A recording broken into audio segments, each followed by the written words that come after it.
nos dice que es una enfermedad inflamatoria o una enfermedad de inflamación del parénquima pulmonar, ¿no? Pero específicamente, ¿qué dice Gina? Es una inflamación crónica de vías respiratorias cuya patogenia interviene en diversas células generalmente inflamatorias y mediadores de la inflamación. Hay un componente genético que va a cursar básicamente con la hiperrespuesta bronquial o una obstrucción variable del flujo aéreo de forma reversible. Ojo, reversible. Y que puede mejorar o revertirse por vía o mediante el uso de medicamentos o de forma espontánea. En comparación con la otra patología que vamos a hablar la próxima semana, donde ahí el tema es irreversible, es la diferencia entre ambas, porque los síntomas son muy similares. ¿Okay? Listo. En cuanto a la epidemiología, se dice que más de 300 millones de personas padecen asma a nivel mundial. La prevalencia en el mundo aproximadamente es del 1 al 35%. En nuestro país oscila en un 30% aproximadamente en aumento. Hay mayor predilección en el sexo masculino, 2 a 1 como la mayoría de enfermedades, pero eso también se va equiparando en el tiempo, ¿no? No olvidarnos que el asma es netamente una patología de tipo alérgico, ¿no? Cuya causa fundamental nos va a producir ¿qué? Restricción de la actividad física, ¿no? Anualmente se diagnostican 250 millones, imagínense, es bastante alto el índice de prevalencia o incidencia de esta patología a nivel global, ¿no? Y la contaminación ambiental hace pues que en el tiempo tengamos cada vez más casos de asma. En esta diapositiva podemos ver que Perú está dentro de los segundos niveles de países con incidencia más alta a nivel mundial. En las Américas no hay una mayor exposición, entre comillas, probablemente a subregistro, porque estamos identificando cada vez más pacientes con asma en regiones donde, entre comillas, no había asma, como nuestra región, a la cual la catalogábamos como una región seca, y no había incidencia de asma, pero estábamos dándonos cuenta ahora que hay otros factores que están influenciando al aumento e incremento de los casos de asma en este tipo de regiones como la nuestra, secas entre comillas. ¿Qué factores tenemos? Hay factores propios del hospedador y hay factores ambientales, ¿no? Como es una alergia, necesariamente los factores ambientales cobran una gran importancia. Dentro de los factores del huésped o intrínsecos, tenemos los factores genéticos, ¿no? Hay genes que predisponen a que el paciente sea alérgico y cause obstrucción o hiperreactividad de la vía aérea. La obesidad, el género, y hemos mencionado que el varón tiene una incidencia más alta que la mujer, y también los pacientes pretérminos con bajo peso al nacer, prematuros, también se considera un factor de riesgo para tener asma. Los poscesarianos, por ejemplo, per se desde nacimiento ya tienen un factor de asma, o mejor dicho, que tienen un factor de riesgo para ser alérgicos, ¿no? Y como el asma es una alergia, es una posibilidad también. Dentro de los factores ambientales, tenemos los aeroalergenos ambientales, ácaros, sobre todo, los insectos domésticos, algunos, las cucarachas, los perros, gatos, ratones, el pelo, ¿no es cierto? El polen, el moho, a nivel ocupacional, hablamos de exposición a tóxicos alergenos, el acceso o el aumento del hábito tabáquico, del vape también está incluido, ¿no es cierto? La dieta, algunos alimentos, algunos medicamentos son condicionantes o son factores de riesgo para tener asma. Acá vamos a detallar un poquito más. En la primera parte, cuando hablábamos de factores de riesgo del huésped o intrínsecos, hablábamos de algunos genes. Y algunos genes que se han identificado son precisamente estos. Ojo con esta diapositiva. La 5Q, la citocina TH2, ¿no? En las cuales está incluido todo un complejo, las interleucinas 4, 5, 9 y 13. La 6Q, como cromosoma, el gen de necrosis tumoral. El 11Q, como receptor del alfa unidad de inmunoglobulina E. No olvidemos que la inmunoglobulina E es un marcador de alergia. La 12Q, el interferón.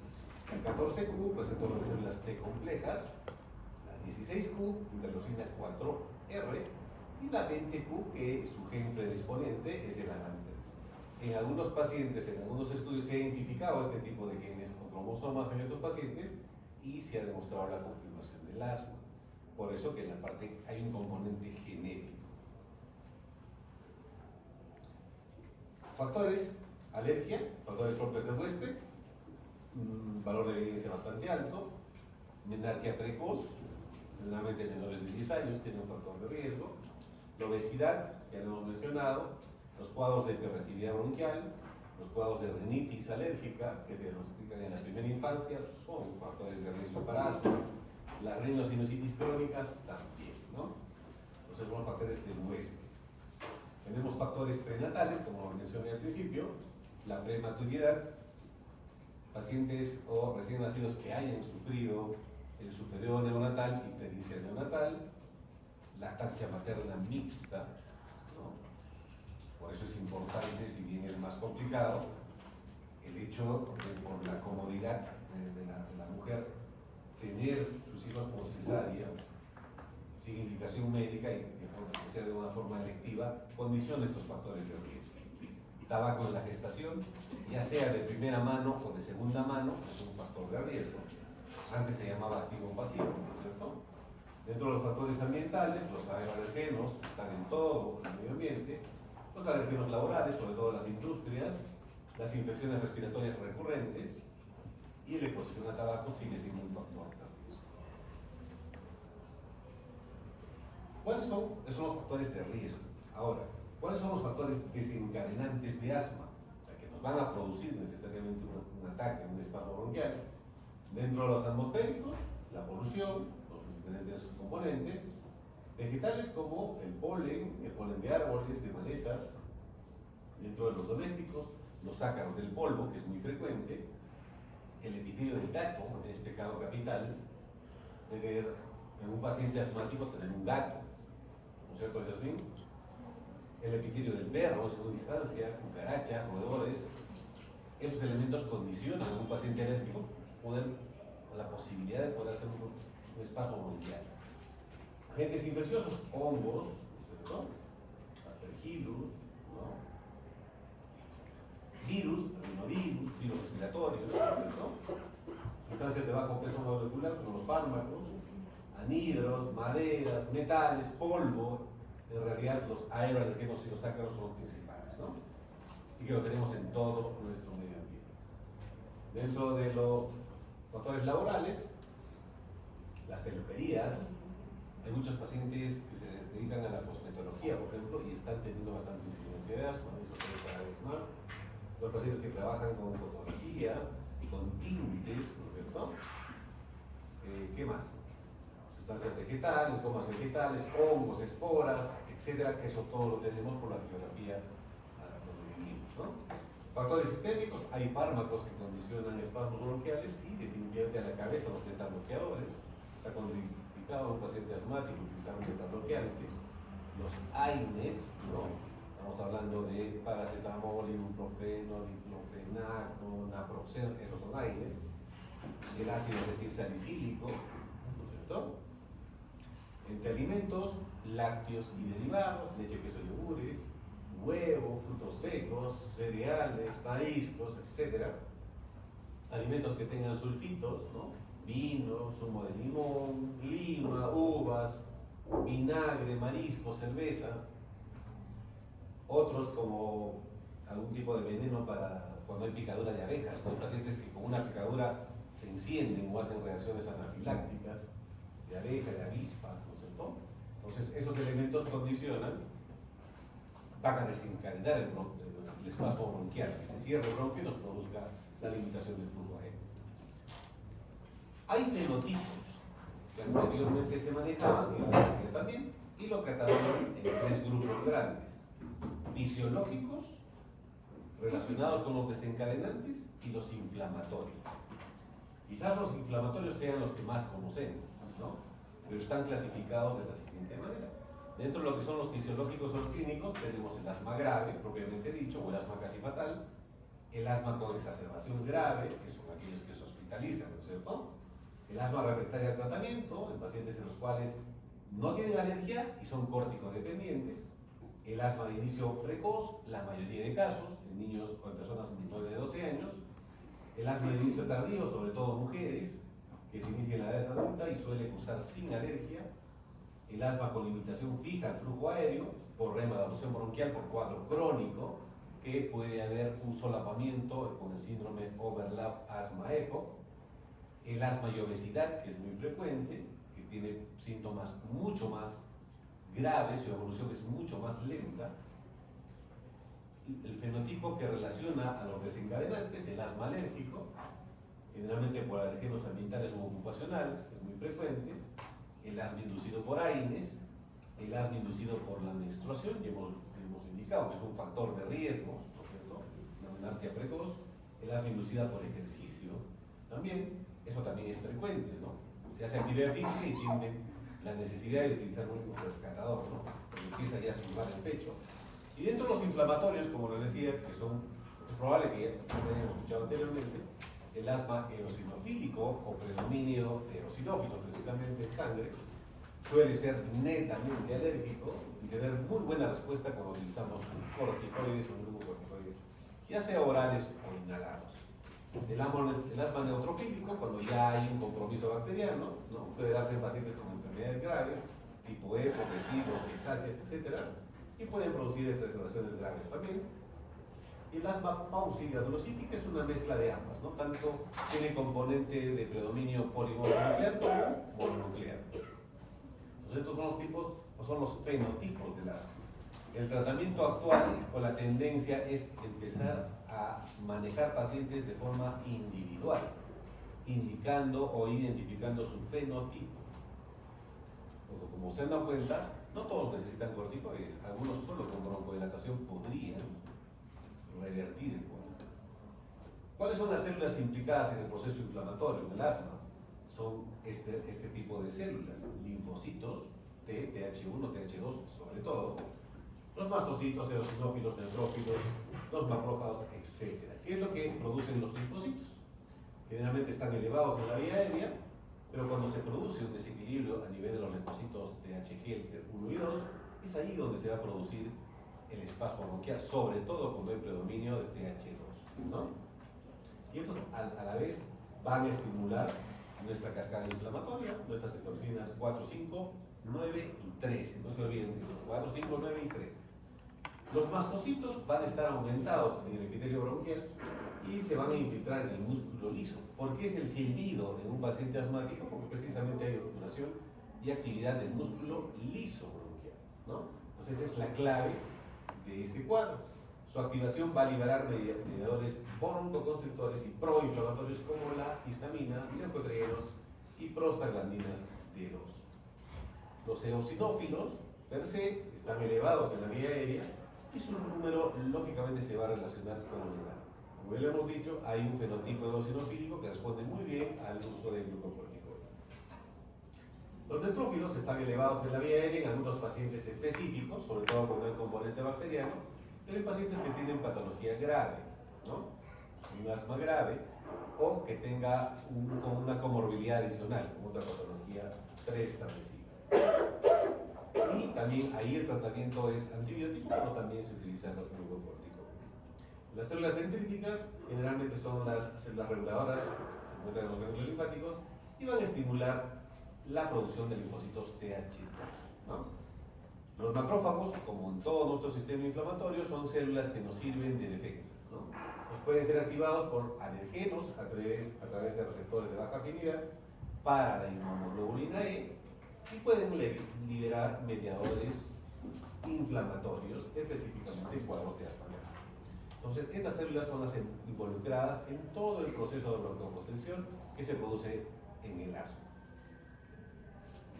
Esta es una lámina donde podemos evidenciar en el lado derecho una placa normal o a nivel de corte histológico un bronquio normal y miren cómo se obstruye, cómo aumentan las paredes musculares, sobre todo el músculo liso, donde tenemos un músculo liso engrosado y lógicamente hay una hipersecreción de moco que lo que produce es obstruir la vía, ¿no? Y al obstruir la vía empezamos a tener los síntomas clásicos, la sensación de falta de aire, la hiperrespuesta inflamatoria, la disnea y la sibilancia, lógicamente, al haber disminución del lumen bronquial.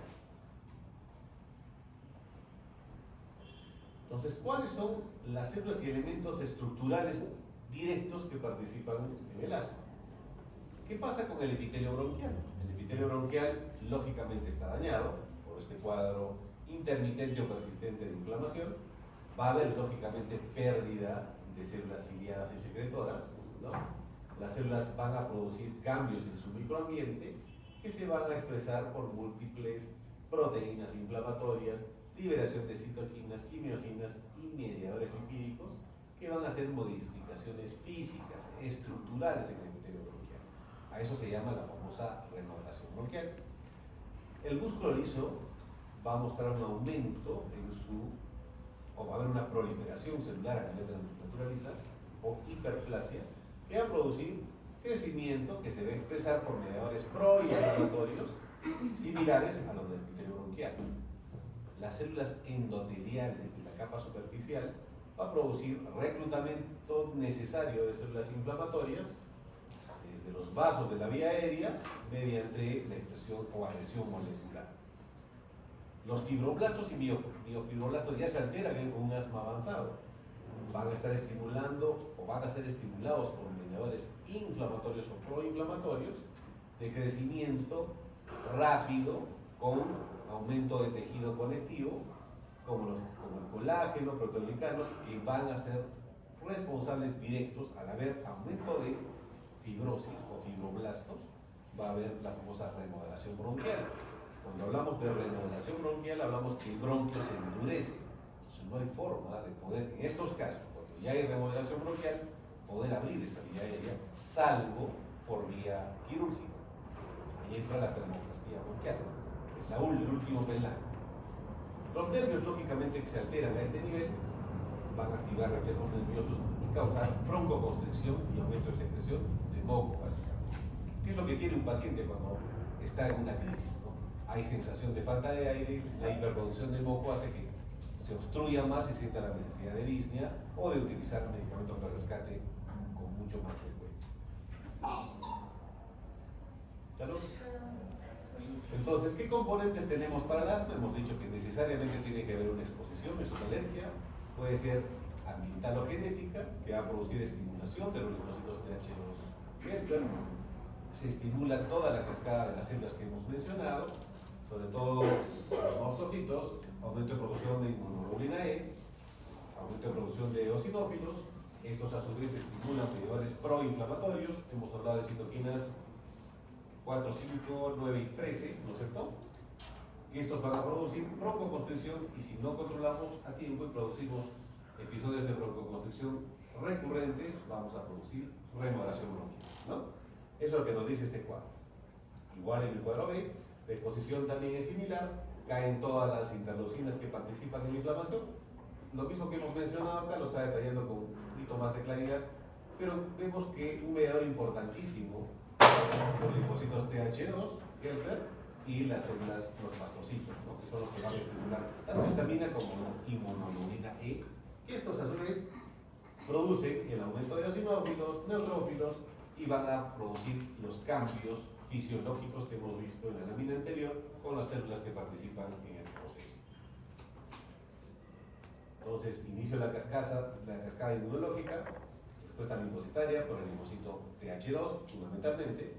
Hay respuesta eosinofílica, libera mediadores proinflamatorios, participan los receptores nerviosos, que van a ser los responsables de la sintomatología, y la no respuesta a TH2 hace que tengamos cuadros de obstrucción permanente y la famosa remodelación bronquial final.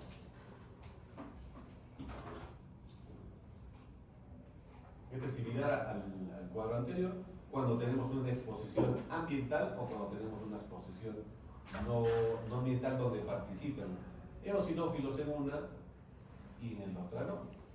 En uno, los mediadores actuales va a haber un tratamiento en cuanto a si hay un estímulo de las células TH2 alto o bajo. Dependiendo de ello, la cascada inflamatoria sirve con el mismo mecanismo anterior para producir lo mismo: obstrucción de vía aérea, hiperreactividad bronquial, aumento de producción de moco y estímulo del músculo liso bronquial. Entonces, para resumir la fisiopatología, necesariamente tiene que haber un estímulo externo, ambiental generalmente, puede ser ácaros, humo de cigarrillo, tóxicos inhalantes industriales, farmacológicos, epitelio del pelo de los animales, aire frío, hay un asma inducido por frío, activación, se va a producir una activación celular, hemos dicho, los linfocitos T, eosinófilos y mastocitos, aumento o activación de los mediadores de la inflamación, liberación de histamina, interleucinas y prostaglandinas, cambios anatómicos a nivel de la vía aérea, por ende inflamación de la vía aérea, aumento de secreción y broncoconstricción y obstrucción de la vía aérea. Esa es, a grosso modo, la fisiopatología del asma. Necesariamente tiene que haber un contacto, un estímulo con el antígeno. ¿Tenemos algunas células que participan en el proceso? Sí, lo hemos visto en la anterior diapositiva. Tenemos quimiosinas, citoquinas, histamina, óxido nítrico, prostaglandinas, que en el proceso son los mediadores que se activan para causar la hiperrespuesta bronquial. No voy a ahondar mucho en ese parte. Esto es muy importante. ¿Cuál es el mecanismo de la obstrucción de la vía aérea en el asma? Primero, se va a producir la contracción del músculo liso bronquial, lógicamente, como respuesta a todos los mediadores químicos inflamatorios y proinflamatorios que hemos visto. Estos van a causar o van a tener un efecto broncoconstrictor, o sea, que se cierra la vía aérea, y su principal mecanismo es el estrechamiento de la vía aérea. Se va a producir un edema de la vía aérea bronquial, sí, debido al exudado microvascular, en respuesta a los mediadores inflamatorios que se han activado, y generalmente se encuentran estos en las exacerbaciones de tipo agudo, o sea, corto. Hay aumento de la hiperproducción o hipersecreción de moco, lógicamente, por células caliciformes en el epitelio. Hay aumento de las glándulas submucosas que van a producir obstrucción de la luz bronquial de la vía respiratoria. ¿Cuáles son los cambios estructurales que se producen en la vía aérea? Hay una fibrosis subepitelial por aumento de fibroblastos y miofibroblastos que hemos mencionado anteriormente.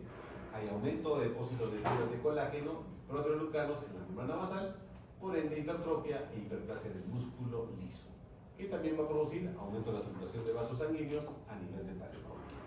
Entonces todo es un mecanismo por el cual el bronquio empieza a cerrarse. Como ven en las imágenes inferiores, vemos una vía aérea normal, que no tiene ninguna alteración, y en el lado izquierdo una vía aérea netamente obstruida, ¿no? Por el aumento de musculatura lisa, aumento de la hipersecreción de moco, que definitivamente condiciona los estados de disnea en el paciente asmático. Es similar al otro, así que no vamos a... Cuando hablamos de asma siempre tenemos que tener diagnósticos diferenciales, porque podemos tener cuadros de sibilancia, por ejemplo, en el pulmón, y no es asma. ¿Como cuáles? Entre pacientes entre 15 y 40 años, otras patologías que pudiesen causar sintomatología bronquial: disfunción de cuerdas vocales, hiperventilación, presencia de cuerpo extraño inhalado, fibrosis quística, es genético, bronquiectasias, enfermedades cardíacas, tromboembolia pulmonar.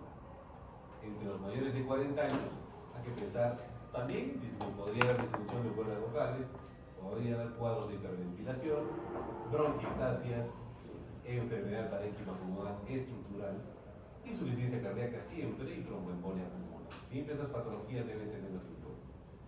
¿Cuáles son los síntomas que usualmente vamos a encontrar en menores con pacientes entre 15 y 40 años? Disnea, estridor laringio, estridor inspiratorio, puede haber desvanecimiento, parestesias, puede haber síntomas de aparición brusca, puede haber tos y moco excesivo, puede haber infecciones recurrentes, puede haber presencia de soplos cardíacos, puede haber disnea de instalación brusca, sobre todo en la tromboembolia, ¿no es cierto? Y puede haber dolor torácico, generalmente urémico.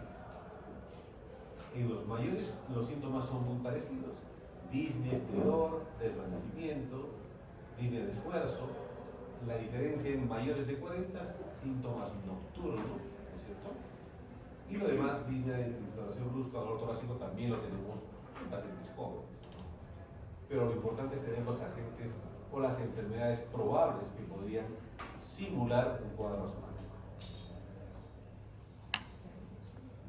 Hay dos connotaciones importantes o dos patologías importantes en las cuales se asocia o uno puede confundir al asma, y es cuando se habla de el EPOC. Silencio, por favor, Yasmín. Los que no quieren escuchar pueden retirarse, no hay ningún problema. El asma es de inicio temprano. Hemos hablado de un asma en niños menores de 12 años, pero puede presentarse a cualquier edad porque también hay de inicio tardío.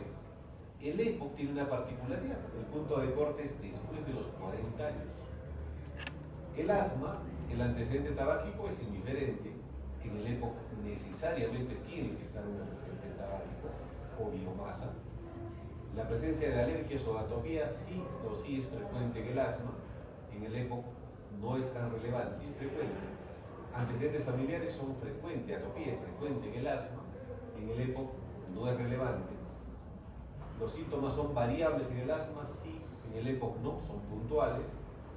La reversibilidad ya lo hemos mencionado, en el asma sí es reversible, en el EPOC no, esas son las características claves.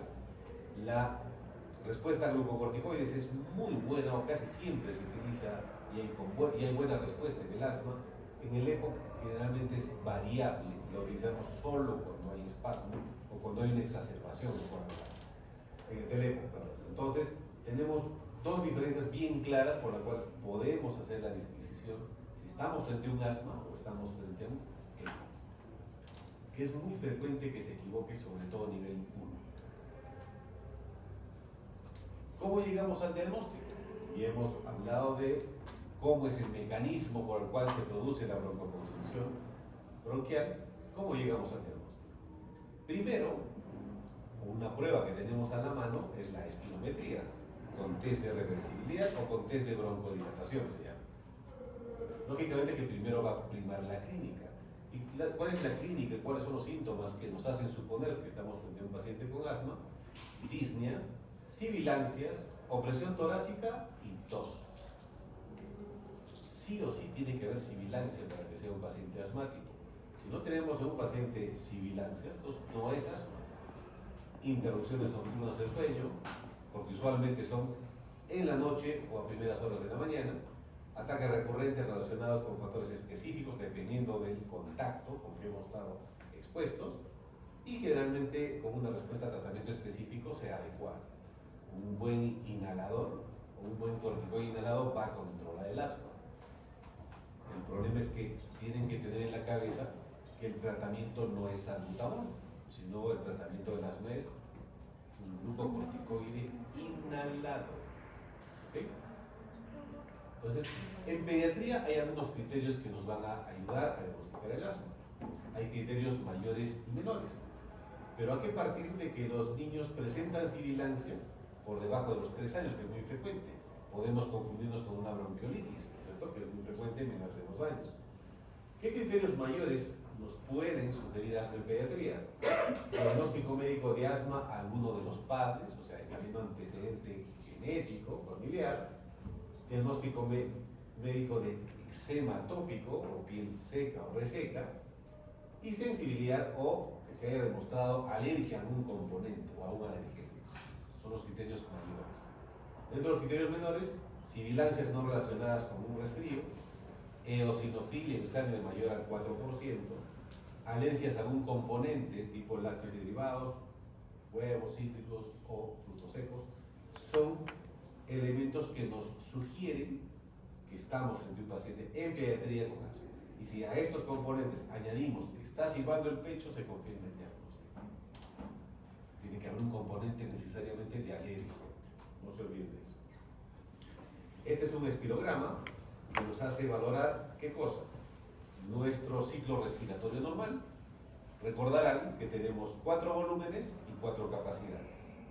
La espirometría es una prueba de función pulmonar básica que nos mide precisamente el grado de obstrucción que tiene la vía, pero tiene una limitación, no mide restricción. La espirometría no mide restricción. Si alguien viene con un estudio espirométrico indicando un grado de restricción, no, porque la espirometría no es para eso. La espirometría netamente es una prueba para medir obstrucción de vía aérea. Entonces acá tenemos las capacidades y volúmenes, que no las voy a recordar porque ustedes ya las saben, ¿no es cierto? Hacemos un repaso pequeño. Tenemos el volumen tidal o el volumen corriente, el normal que respiramos usualmente. El volumen va a ir entre 4 y 5 ml kilogramo peso, ¿no es cierto? ¿Se acordarán de eso? El volumen de reserva inspiratoria, el volumen de reserva expiratoria y el volumen residual. Son los 4 volúmenes que normalmente tenemos. Recordaremos que el volumen residual lo mantenemos ¿para qué? Para evitar el colapso cuando tenemos una expiración máxima, ¿no? Hay una reserva de litro 200 que tiene un paciente promedio de unos 70 kilos, que sirve para que el pulmón, una vez que sale todo el aire en una expiración profunda, tenga la capacidad de otra vez inflarse, por así decirlo. Bien, entonces, ¿cómo interpretamos la espirometría? Tenemos un paciente al cual le hacemos básicamente hacer sus 3 pruebas, y lo que tenemos que valorar fundamentalmente es la relación FEV1-FBC. Lo normal, antiguamente se hablaba de 70%, esta relación, FEV1-FBC. En la actualidad se toma como valor de referencia el límite inferior de normalidad para ver si está obstruido o no, y hay un valor que en la actualidad también se está utilizando, que es el Z-score. Los últimos 5 años se está manejando ya el Z-score para el diagnóstico de grados de obstrucción por espirometría. Entonces, ¿qué pasa si esta relación FEV1-FBC está por debajo del límite inferior de normalidad? Nos está hablando ya de obstrucción, ¿no? Entonces, pero ¿qué pasa si estamos frente a un espirómetro que no nos mide el límite inferior de normalidad? Ahí podemos aplicar la fórmula antigua del 70%. Es decir, la relación FEV1-FBC está debajo de 70, igual nos está indicando obstrucción, que es lo primero que tenemos que ver cuando vemos una espirometría. Luego de ello es valorar la obstrucción, propiamente dicha. ¿Y cómo valoramos la obstrucción? Con el FEV1. No con el FBC, con el FEV1, y ahí valoramos los diferentes grados de obstrucción. Entonces, ¿qué pasa cuando tenemos un patrón obstructivo? El patrón obstructivo está por debajo del valor, nos está indicando que necesariamente hay un proceso obstructivo y tenemos que evaluar el grado de obstrucción por el FEV1. Entonces, eso es el comentario inicial en cuanto a hablar de espirometría. No se olviden de esta medición, del FEV1-FBC, porque de eso parte todo el estudio de la espirometría. Si está debajo o no, o si está por encima del FEV1 o está normal, la relación FEV1-FBC, el paciente está normal, es una espirometría normal. ¿Podría ser restrictivo? Sí, podría ser sugerente de restricción, si es que el FBC en este caso está bajo, pero no mide grados, solo es sugerente de restricción. Entonces, tenemos nuestro FEV1-FBC que está debajo, ¿no? Debajo de 70 o debajo de nuestro límite inferior de normalidad. ¿Qué nos está indicando? Que estamos frente a una obstrucción. Entonces, después de esa obstrucción, vamos a ver el FEV1 solito. Y el FEV1 nos sirve para ver los grados. Si está entre 70 y 100, va a ser una obstrucción leve. Si está entre 60 y 69, una obstrucción moderada. Si está entre 50 y 59, una moderadamente grave. Si está entre 35 y 49, tienen que saber cómo de ustedes, es una obstrucción grave. Y si está menos de 35, es una obstrucción muy grave. Esos son los grados de obstrucción por espirometría. ¿Que lo mide cuál? Solo el FEV1. No se confunden. El FEV1 es lo único que te mide obstrucción, siempre y cuando la relación FEV1-FBC esté por debajo del límite inferior de normalidad o esté por debajo de 70%. ¿Está claro esa parte, cierto? Algunos trazos espirométricos, algunos los fisiólogos antiguos, con solo ver el trazo, identificaban si estaban frente a un proceso obstructivo, como en el caso del segundo cuadro, o estaban en un proceso restrictivo, ¿no? El triangulito es mucho más pequeño. El predicho para este tipo de pacientes es un trazo, como dice acá la huella, ¿no? La huella, el trazo en gris, ese es el trazo normal para el paciente, y miren cómo el trazo se obstruye, ¿no? Cae en la caída del primer al segundo, y que se va a valorar con la capacidad vital, que es todo esto, la capacidad vital, la línea horizontal sobre el eje. Entonces, lo que ven en los posibles cuadros, al ver la imagen, puedan deducir si están frente a un cuadro obstructivo o uno probable restrictivo. Ahora, una vez que hacemos nuestra espirometría, le vamos a poner a nuestro paciente un inhaladorcito, salbutamol o bromuro hiplatrópico, que es lo que se utiliza en la actualidad, más el salbutamol, es el más antiguo, el más estudiado. Y una vez que hemos logrado ponerle el inhalador, lo que tenemos que valorar es si hay reversibilidad, o sea, si hay respuesta del broncodilatador o no. Por eso decíamos que el asma es una enfermedad reversible, ¿no? Con medicamentos o espontáneamente, ¿no? Entonces, ¿qué pasa? Le ponemos el inhaladorcito, vemos que no hay mejoría. ¿Cuáles son los criterios para decir tiene respuesta broncodilatadora positiva? Mayor a 200 ml en valor absoluto, tanto en FEV1 como en FBC, o mayor al 12%, tanto en FEV1 o FBC. Hasta hace 5 años el criterio era los dos valores tenían que subir 200 ml y 12%. Los últimos 2 años están hablando de que ya no es necesario para decir que tiene broncodilatación positiva que los dos valores suban, sino cualquiera. Si subió el FBC 200 o 12%, independientemente del FEV1, ya se considera broncodilatación positiva.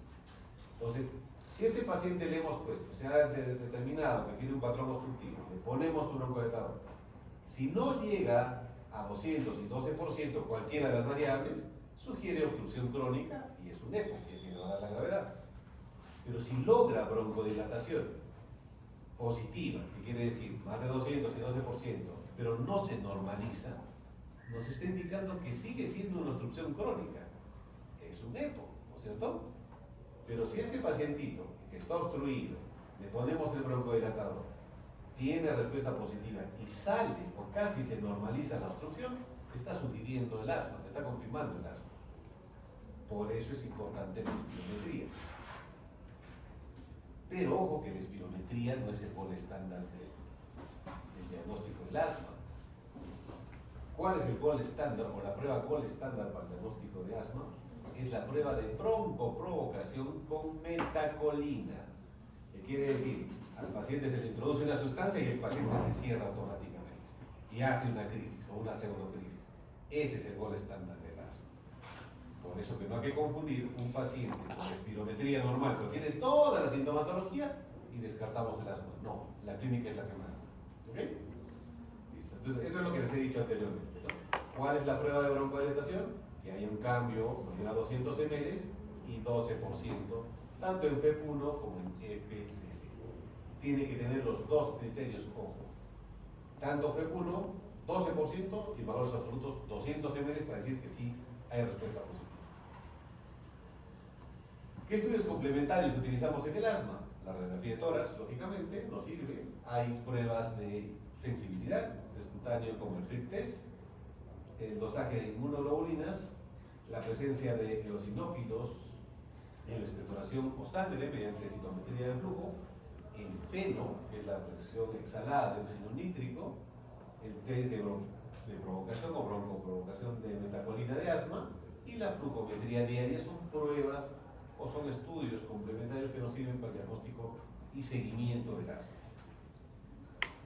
Entonces, hemos hablado de la espirometría, es la mejor prueba diagnóstica, pero no es 100% fiable. El parámetro básico es el FEV1 para evaluar la obstrucción. Tenemos el FENO, la presión exhalada de óxido nítrico, que aumenta en el asma, pero podría aumentar en otras patologías eosinofílicas, como parásitos, por ejemplo. Entonces, por eso no es tan sensible el FENO, pero sí nos da una orientación. La prueba de broncoprovocación se utiliza histamina y metacolina, ¿no? Es bastante sensible. Y hay otras pruebas como el FRIP test que lo hemos mencionado, o dosaje de inmunoglobulinas, que también nos sirve para el diagnóstico de asma. ¿Cuál es el tratamiento? El tratamiento, básicamente en el mercado tenemos todo este tipo de medicamentos, ¿no es cierto? Que ya los han debido escuchar en algún momento. Ya sea broncodilatadores beta-agonistas de acción corta, de acción larga, antimuscarínicos de acción corta, de acción larga, antileucotrienos y también tenemos corticoides inhalados, ¿no? Entonces, el primero, el salbutamol, ya lo conocemos, es un beta-agonista de acción corta. ¿Nos sirve para qué? Es un potente broncodilatador, rápido, que nos sirve para relajar el músculo liso, aumenta el aclaramiento mucociliar y disminuye la permeabilidad vascular así como mediar la liberación de mediadores por los mastocitos. Como se den cuenta, los mastocitos tienen un papel importantísimo. Los antileucotrienos, como el bromuro dipratropio, nos sirve para controlar las crisis. El prototipo de este grupo es la atropina, y este es un anticolinérgico que produce pocos efectos secundarios y se sinergiza cuando se utiliza como un metabolista de acción corta. Por eso que es muy frecuente que tengamos pacientes que tengan asmáticos, que tengan su salbutamol en la mano, ¿no es cierto? Y a veces tienen compuestos como este, que tienen ambas presentaciones, tanto salbutamol como bromuro. Hasta ahí son tratamientos controladores, no manejamos la agudización. Estos medicamentos son aliviadores, rescatadores. El paciente está agitado, fatigado, utilizamos y nos alivia, nos rescata la función pulmonar. Pero ojo, no controla nada. No controla, a corto plazo puede cerrarse el bronquio. ¿Cuál es un controlador? Y por ende, la piedra angular del tratamiento del asma, el corticoide inhalado, ¿no? Es básicamente, son agentes inflamatorios más potentes en el asma, que inhiben la respuesta inflamatoria, evitando la liberación de fosfolipasa 2 y las citoquinas inflamatorias causantes de broncoespasmo. Entonces, el corticoide inhalado, ya sea el que tengan a la mano, beclometasona, budesonida, fluticasona, es el tratamiento que corresponde en el asma.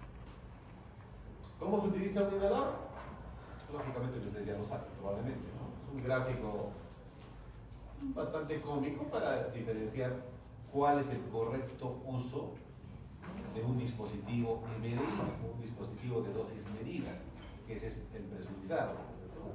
Esto es importante tenerlo en cuenta, dado que no sé si alguno de ustedes ve o ha visto la serie Doctor House. No sé si alguna vez lo han visto. Hay un episodio donde el paciente viene a la semana para ver el control y el paciente sigue obstruido. ¿Y qué pasó? A ver, muéstreme la adherencia, cómo utiliza el dispositivo, y el paciente lo utilizaba como colonia. Entonces, por eso es importante que ustedes sepan cuál es la adherencia. En el Perú, en los estudios de manejo de adherencia del dispositivo MDI en el asma, se demuestra que el 30% de los pacientes sabe utilizar correctamente un dispositivo inhalado. Es importante que ustedes sepan la técnica, ¿no? Hacerle inhalar al paciente, botar el aire, poner el dispositivo una vez cebado, que ponga la boca en el dispositivo, que aspire y ahí recién dispare y aguante 10 segundos. Ese es el objetivo, ¿no? Sí.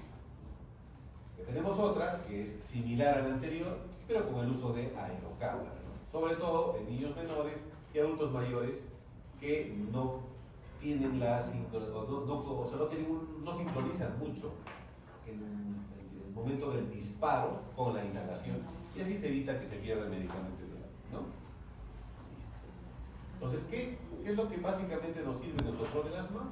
Siempre revisar, evaluar y ajustar el tratamiento, porque no todo paciente responde de la misma manera. Y siempre es importante valorar los síntomas, las exacerbaciones, si hay nuevos efectos, el bienestar o plenitud de la evolución del paciente y cómo mejora la función pulmonar para ir disminuyendo o aumentando la dosis, que es lo que se refiere a este cuadro. Entonces, el efecto del tratamiento busca fundamentalmente reducir la secreción de los genes antiinflamatorios con el uso de glucocorticoides. Con los antileucotrienos, disminuir la contracción del músculo liso y disminuye también la inflamación. Con los metabolistas de acción corta y antihispolínicos, disminuir favorecer, mejor dicho, la broncodilatación, para hacer un efecto reversible a la broncoconstricción, esto que se produce en el asma. Listo. Vamos avanzando. ¿Qué es lo que nos dice GEMA? GEMA de la RS nos habla o nos clasifica el asma en 6 peldaños, igual que GINA. Dependiendo de la clasificación, de cómo lo clasifiquemos al paciente, dependiendo, vamos a dar un par de cosas, le voy a regresar. Esto creo que le pasa acá. Tenemos que clasificar el grado de control del asma. Entonces, al asma lo controlamos o lo definimos como bien controlado, parcialmente controlado y no controlado desde el punto de vista clínico. Bien controlado, cuando tenemos menos de 2 exacerbaciones de síntomas diurnos, 2 exacerbaciones, parcialmente más de 2 a la semana. Limitación de la actividad física, en la bien controlada, ninguna. pudiese presentar en la parcial, si hay en la mal controlada. Síntomas nocturnos, ninguno en la bien controlada, cualquiera en la parcialmente controlada, sí en la mal controlada. Necesidad de medicación de alivio, ya sea salbutamol o bromuro, ninguna o menor de 2 veces a la semana que la haya utilizado, más de 2 veces a la semana. Que la función pulmonar esté mayor al 80% en el teórico, tanto en FBC o FEP1 o FBC, en la bien controlada, menor al 80% en la parcialmente controlada. Exacerbaciones ninguna en el último año en la controlada y más de una exacerbación al año en la parcialmente controlada. Lógicamente, si de estos 6 ítems, si tenemos más de 3 características, se va a catalogar como mal controlada. Otro detalle importante, estoy adelantando, un segundito, quiero mostrarles dónde está el otro cuadro. En la exacerbación vamos a hablar de la otra parte, de cómo se cataloga el asma desde el punto de vista fisiológico. Intermitente leve, persistente moderado y persistente severo, que es en base también a las exacerbaciones del cuadro anterior. Entonces, dentro de los peldaños que nos da esa clasificación, vamos a tener que un paciente que no tiene exacerbaciones, lo vamos a catalogar en un escalón 1, en el cual el tratamiento básicamente es educación, control ambiental por las alergias o el polvo o los animales, tratamiento de la rinitis, o tratar sus comorbilidades, y podría considerarse inmunoterapia para alergenos y a demanda utilizar un controlador, un beta-agonista de acción corta, y podría utilizarse glucocorticoides a dosis baja. Esto es en el año 1. En el 2, aparte del beta-agonista de acción corta y el glucocorticoide ocasional, utilizamos ya antileucotrienos. En el año 3 ya utilizamos glucocorticoides inhalados a dosis baja más un beta-agonista de acción larga.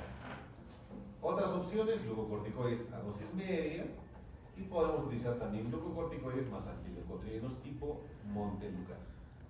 En escalón 4, glucocorticoides a dosis media más un beta-agonista de acción larga tipo salmeterol o formoterol también, glucocorticoides a dosis medias más antileucotrienos y el SABA o salbutamol a demanda. En el escalón 5, glucocorticoides a dosis altas más un beta-agonista de acción larga. Si ahí no hay control, podemos añadir bromuro de tiotropio, que es un antimuscarínico de acción larga, un antileucotrieno tipo Montelukast, y o podemos utilizar también teofilina en el peldaño 5.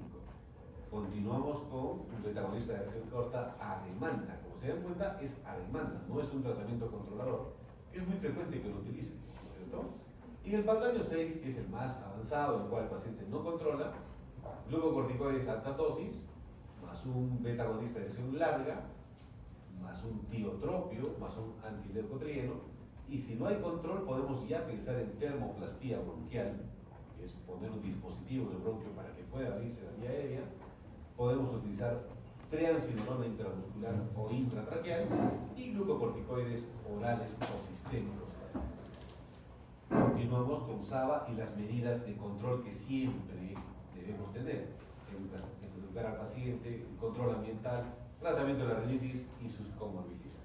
Entonces, ese es el tratamiento puntual. Esto dice GEMA, y que lo ejemplifica y lo asimila, o mejor dicho, GINA también lo menciona de la misma manera.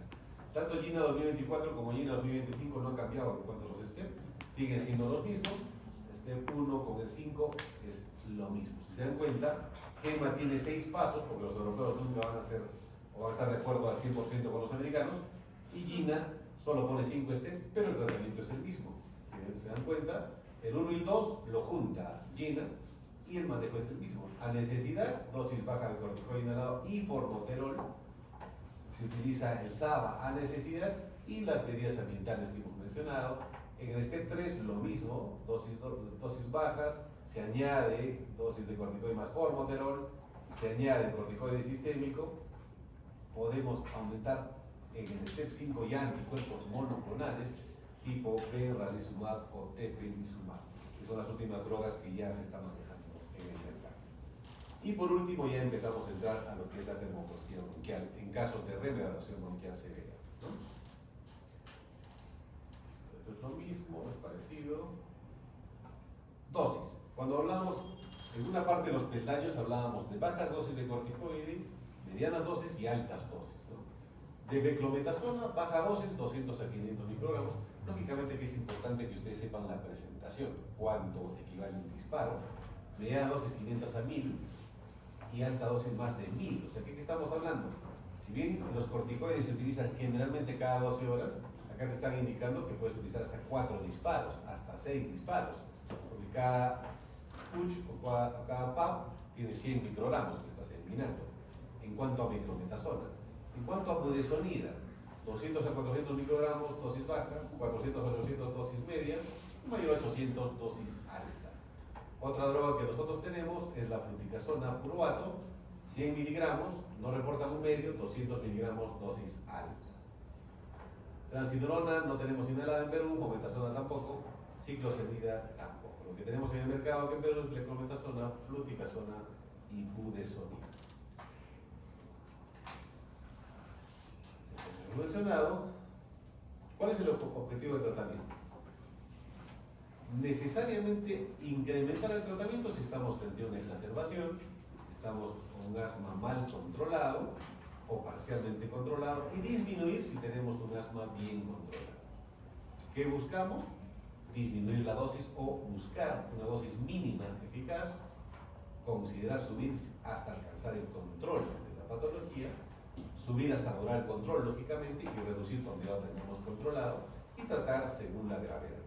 Tenemos medidas farmacológicas, no farmacológicas y de riesgo modificables que las hemos estado viendo, ¿no? Entonces, es importante subir el escalón de tratamiento por 2 a 4 semanas y de ahí evaluar. Ese es el punto de corte de evaluar a un paciente con asma, 2 a 4 semanas.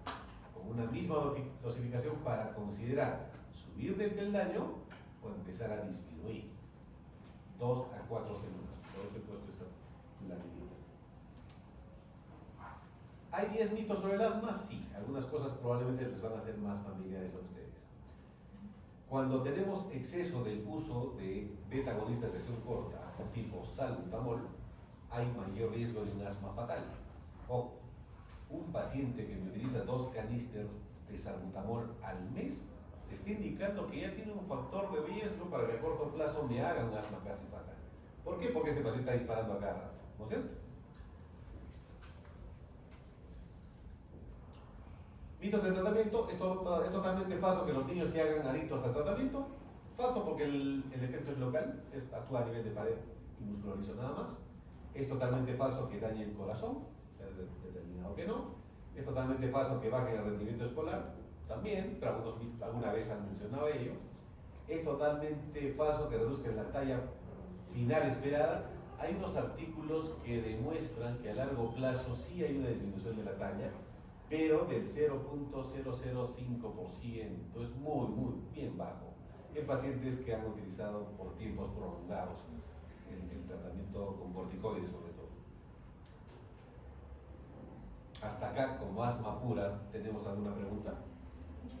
Doctor, ¿eso puedo hacer alguna prueba funcional como prueba de caminata?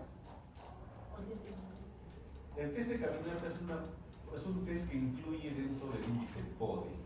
Y eso es una tasa de mortalidad en pacientes con EPO y fibrosis. El asma no tiene mayor utilidad. Ya, si uso para hacer lo de la inhalación, o sea, el tratamiento el diagnóstico que no es espirometría, dijo que era una... Test de locoprobación de metacolina. Ajá, metacolina. ¿Y cómo? Si le produzco un cierre, ¿cómo lo rescato? No, de inmediato se utiliza corticoides y el antídoto. Ya, ¿y cuánto tiempo como máximo le doy corticoides? Porque esto puede inmunosuprimir a infecciones.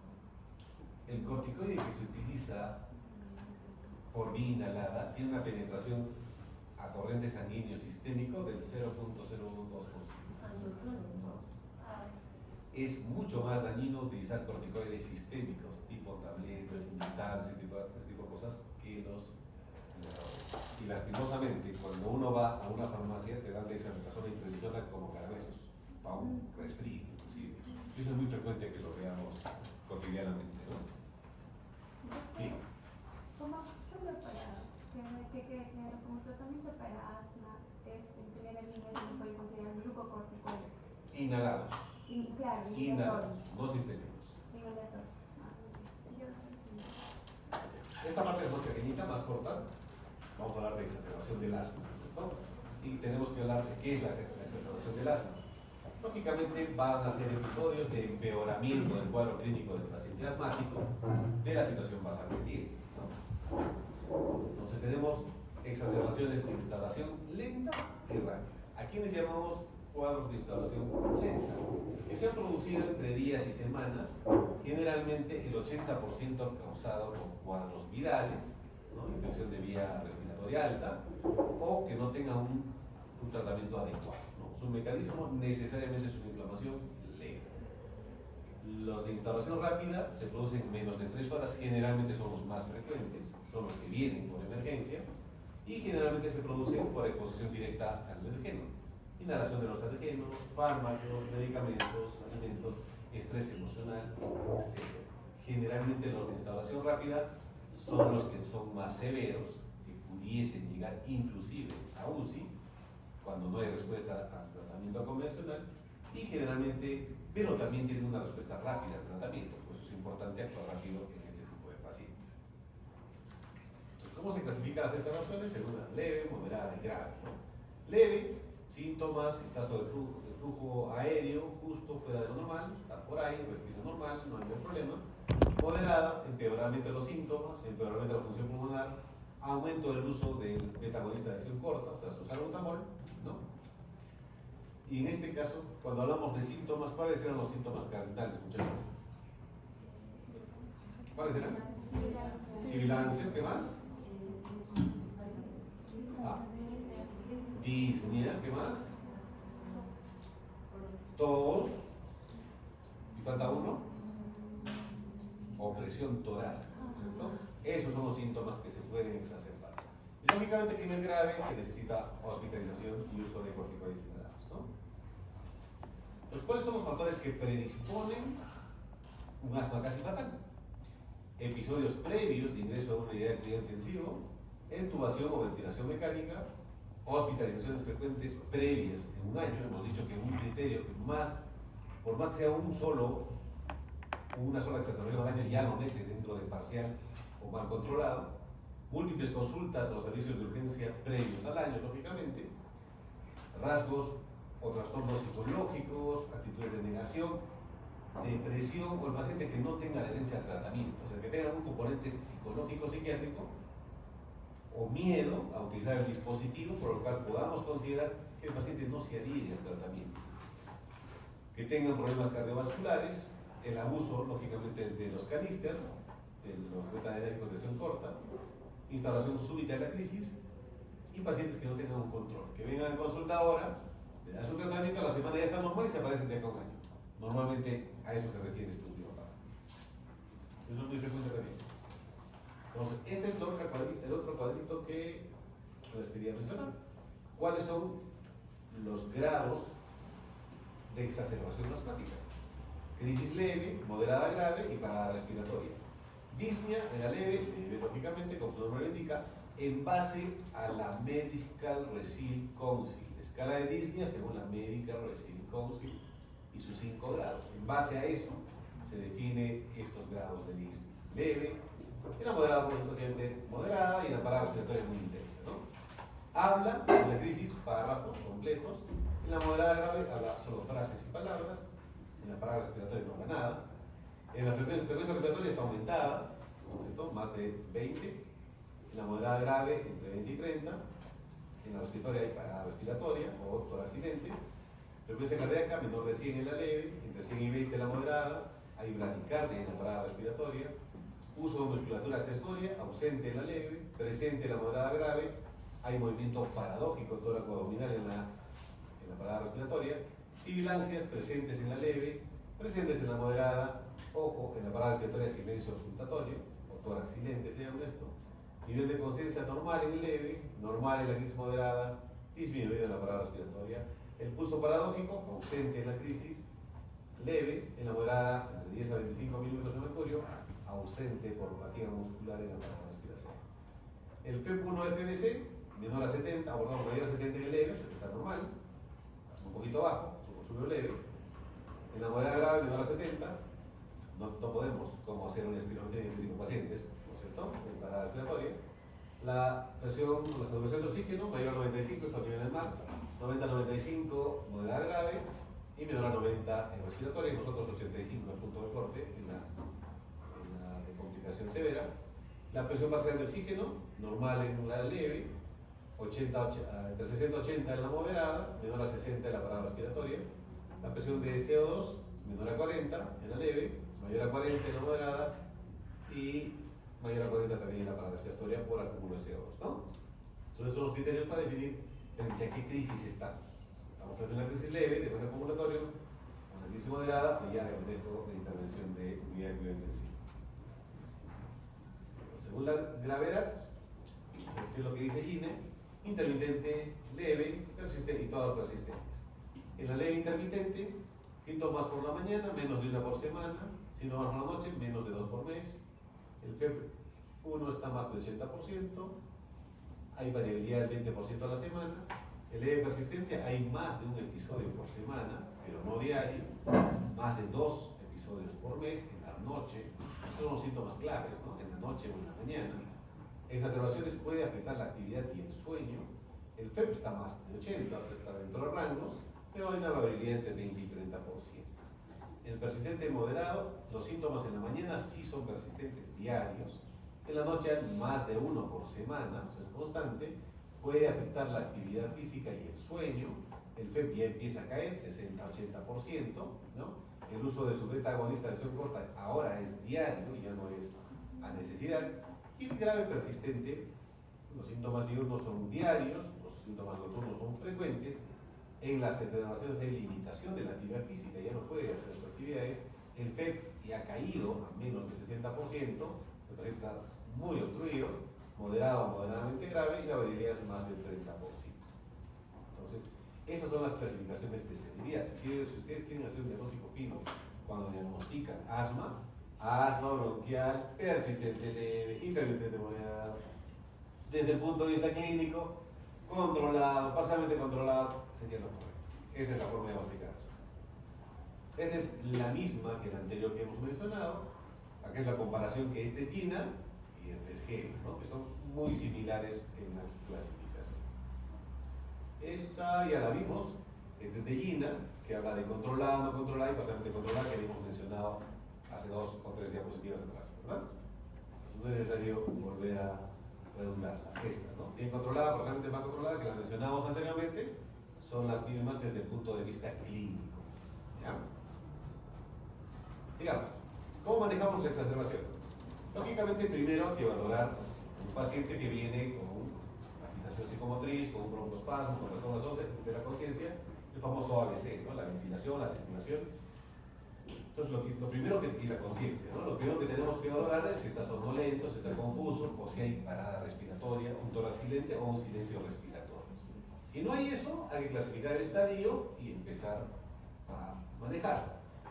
Si es que tenemos estas alteraciones, primero empezaremos por la de abajo. Si no hay trastorno de la conciencia, entonces es una exacerbación leve o moderada, habla frases, prefiere sentarse, no está tan agitado, pero hay aumento de la frecuencia respiratoria, utiliza o no músculos accesorios, la frecuencia cardíaca está en más de 100 o no, la saturación está más de 90 o no, el FEP1, que es poco probable que tengamos este resultado, porque viene un paciente de emergencia que no puede ni respirar y haríamos una espirometría, la literatura dice que sí, pero en la teoría de la práctica no la hacemos, ¿no? Porque definitivamente sería una pérdida de tiempo, porque lo que queremos es abrir ese bronquio lo más rápido posible.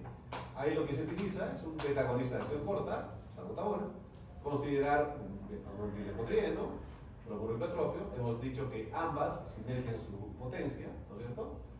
Oxígeno controlado para mantener la saturación adecuada y corticoides orales, dependiendo porque estamos frente a una exacerbación leve. Es importante evaluar el progreso clínico con función pulmonar y seguimiento periódico. Pero si este paciente ha venido con somnolencia, confusión y ya con alteración respiratoria, hay que hacerle interconsulta a UCI, ¿no? Y iniciar un broncodilatador de suelo corta, oxígeno de inicio y considerar la intubación. Si está inconsciente por tórax silente, hay que pensar ya en intubarlo de inmediato a ese paciente porque el paciente se va a morir, ¿no es cierto? Y lógicamente hay que ir valorando en una unidad de cuidado intensivo la evolución de su enfermedad. Entonces, ¿cómo manejamos estos pacientes? De diferente manera. Entonces, esta es otra que nos habla la ATS de cómo es el manejo del asma. En una crisis leve con un PEP1 mayor a 70%, salbutamol 2 a 4 pulsaciones cada 20 minutos hasta salir del cuadro y reevaluar. Si tenemos una crisis moderada, menor a 70%, oxígeno, ¿no es cierto? Salbutamol más bromuro, 4 PAP cada 10 minutos por una hora y evaluar. Podemos utilizar nebulizaciones con salbutamol más bromuro. No tenemos bromuro en Perú, pero salbutamol sí, cada 30 minutos. Utilizar corticoide sistémico, estamos frente a una exacerbación, 200 miligramos endovenoso o prednisona 20 a 40 miligramos bioral. Utilizamos corticoide sistémico también en simultáneo, 2 pulsaciones de 250 miligramos cada 10 o 15 minutos, cada 10 o 15 minutos el corticoide hasta sacar el espasmo, o podemos utilizar budesonida 4 PAP de 200 microgramos cada 10 o 15 minutos, o también podemos nebulizar con budesonida 0.50 cada 15 minutos y evaluar.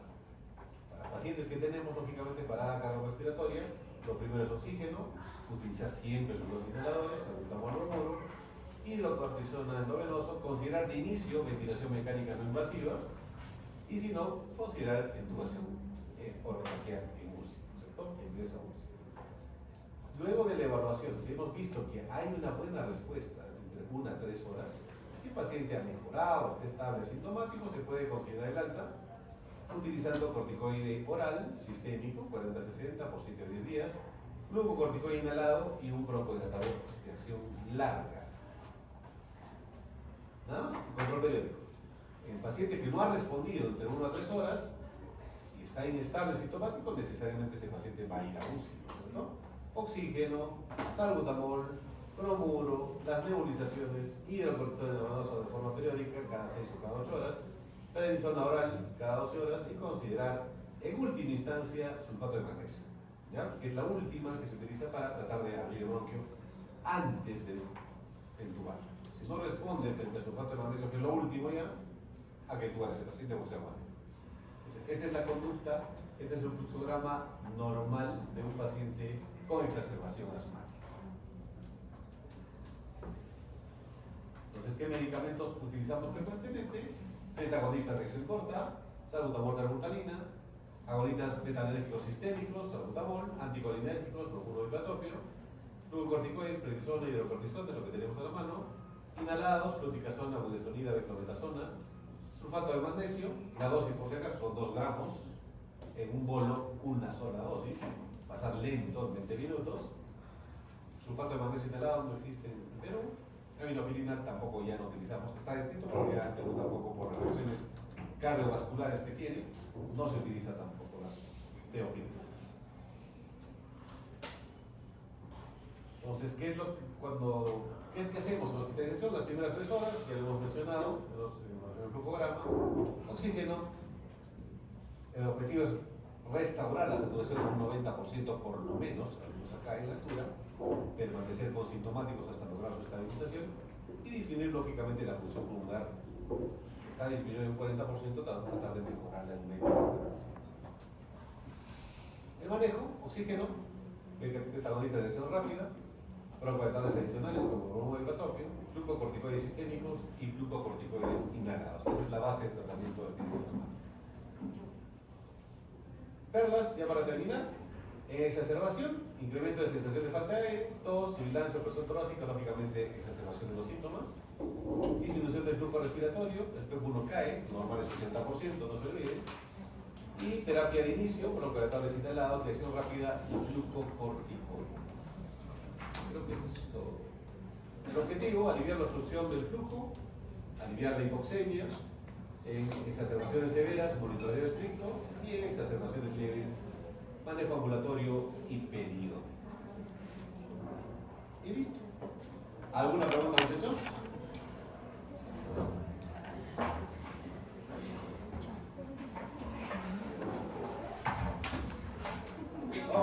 presentación está acá en la computadora, por si acaso, ya para que la puedan tener para hacer una